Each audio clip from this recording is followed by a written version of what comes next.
What's up, everybody? Welcome to the recap. It's Friday. I'm in the car, so we're ready to go. First off, last weekend, Paul, Jordan, Kathleen, and Mary Kate left and went back to New Jersey. It was a terrific visit.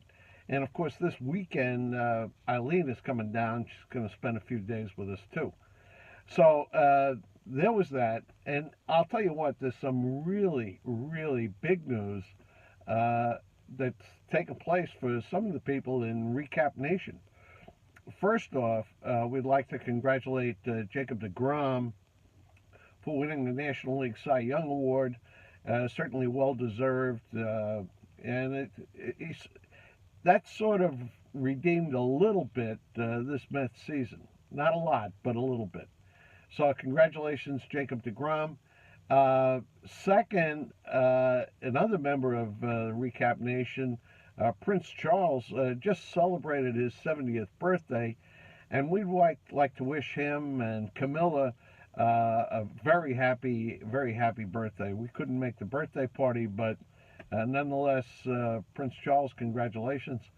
And finally, we'd like to congratulate a man named Robert Pelly, who was named Moose of the Year for the year 2018 down in our Moose Lodge 1822.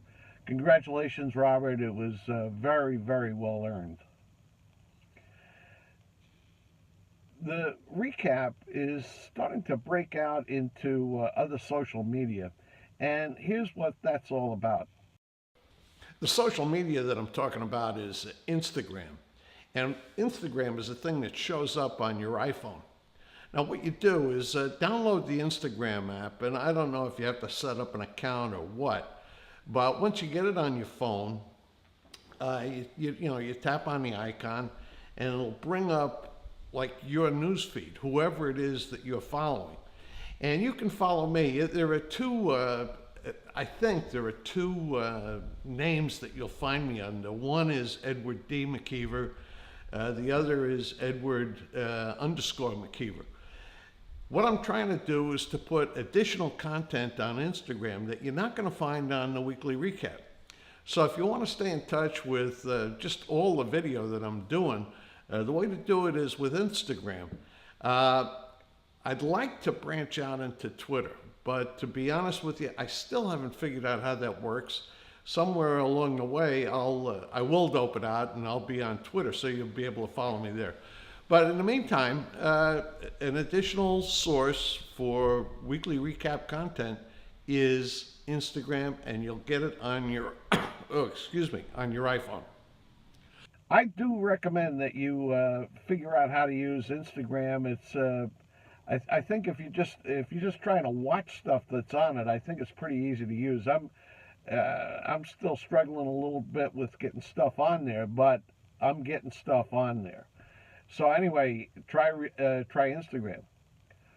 We went through the recap mailbag this week and found a very, very interesting letter from Dennis. Here it is. Well, I received a very thought-provoking email from Dennis the other day, and I think you'll be interested in this. He points out that HBO has announced that Game of Thrones is going to start in April of 2019.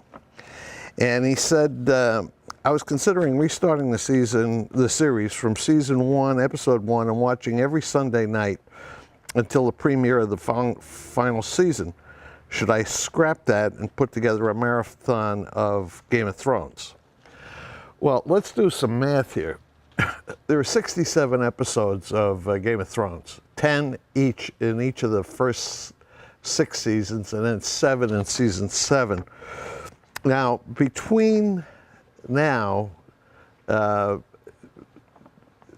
November of 2018 and April, say the earliest date, April 7th, 2019, there are 21 weeks.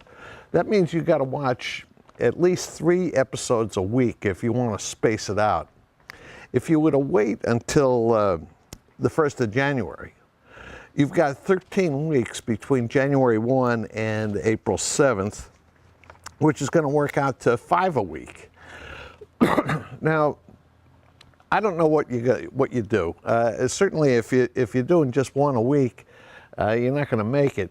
My view is to wait until after the first of the year and then to binge it. And the reason I say that is that my memory is not what it used to be, and you want to keep, all the plot lines and everything sort of more or less together. So I'm going to start at after the first of the year. Now, I'd be interested. Dennis raises a provocative question. What are you going to do?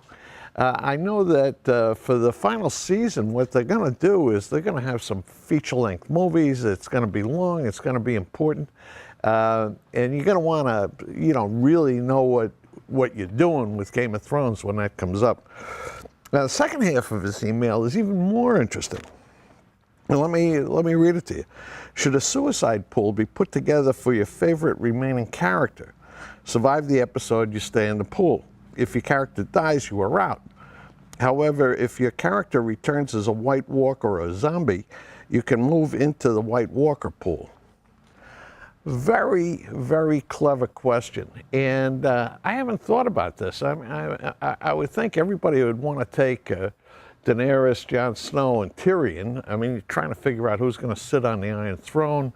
I don't know the answer to this one. I think having a pool, a last man standing pool, so to speak, is a good one. But whether you should be able to pull out your own character or get pulled from a hat, I don't know.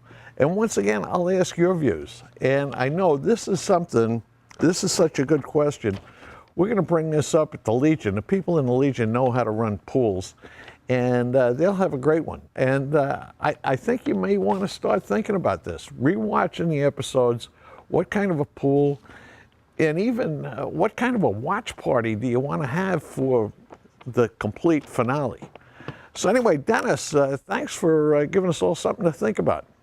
It'd be worth hearing your views on how you're going to get yourself refreshed on all the background on Game of Thrones, what you think about pools, what you think about Game of Thrones watch parties. April